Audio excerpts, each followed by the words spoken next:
I'm Mike Toman with the Florida Public Archaeology Network, and today I'm going to take you on an aerial tour of Northwest Florida's river systems. Now, Florida's waterways have played a really important part in the development and history of not just Florida as a state, but specifically Northwest Florida as a region. Before the invention of automobiles and airplanes and trains, the main way that people got around by moving people's goods and ideas was by utilizing these river systems. Now, Florida has 1,700 rivers, and 41 of those rivers are designated as outstanding Florida waterways.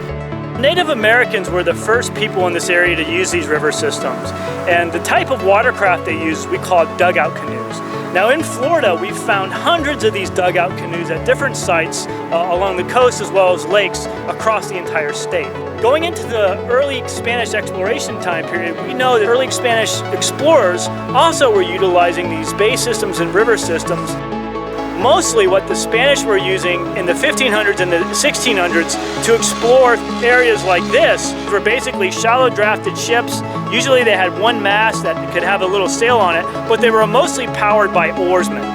So they had oars that they could literally row a boat, just like if you were on a canoe today. These river systems were continually used throughout history. You see steamships being developed later on in the mid-1800s. Areas like the Apalachicola River were major hubs of trade, not just for Florida, but the entire Gulf South.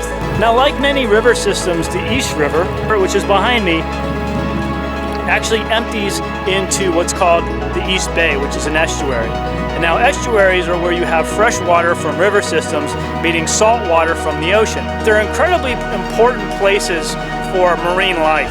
In fact, 70% of all marine life spends one part of a critical stage in its life development living in estuaries. So it's really important that we take care of our estuaries and we take care of these river systems.